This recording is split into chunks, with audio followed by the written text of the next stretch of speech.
আপনার বাপ দাদা বা চাচার নামে কোথাও কোনো জায়গায় কোনো সম্পত্তি আছে কিনা সেটা আপনি কিভাবে চেক করবেন?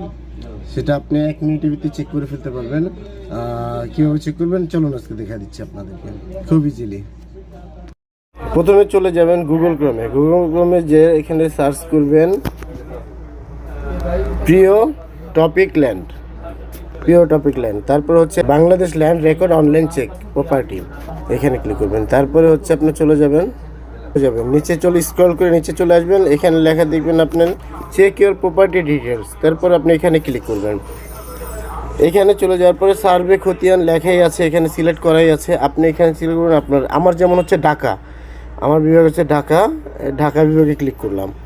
এরপর ঢাকা বিভাগে ক্লিক করার পরে ঢাকা কোথায় জেলায় ক্লিক করতে হবে। জেলা হচ্ছে মাদারীপুরে ক্লিক করলাম। মাদারীপুর ক্লিক করার পরে মাদারীপুরের কোন উপজেলা ভিতরে কালকিনি উপজেলা, এই ক্লিক করলাম কালকিনি উপজেলাতে। কালকিনি উপজেলাতে ক্লিক করার পরে এরপর আপনি এখানে হচ্ছে খতিয়ানের ধরন, আমি সিএস। এরপরে মৌজা সরকারি রেকর্ড যেটা হচ্ছে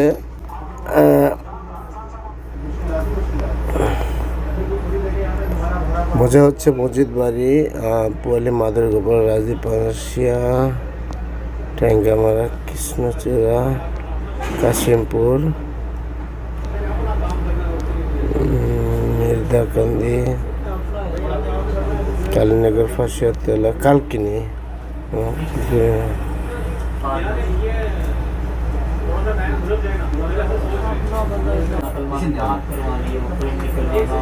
ভবানীপুর, এটা হচ্ছে আমাদের মৌজা হচ্ছে ভবানীপুর। এরপরে এই যে এখানে হচ্ছে চলে আসছে মকবুল মৃধা, আমির উদ্দিন মৃধা, ইসুফ কাজী। এটা হচ্ছে আমাদের ভবানীপুরের যতজন মালিক আছে।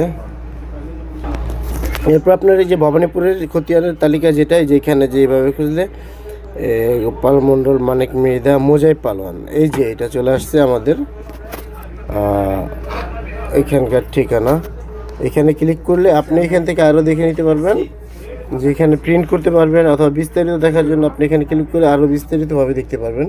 যে খতিয়ান সংশোধন, মাদারীপুর যে কালকিনি, ভবানীপুর, জিএল নাম্বার, মোজাই পালোয়ান, মোট জমি আছে আপনার 43.5 একর।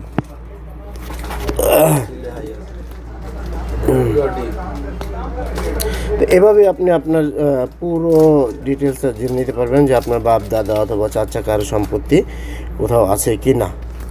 ঠিক আছে, সবাই ভালো থাকবেন।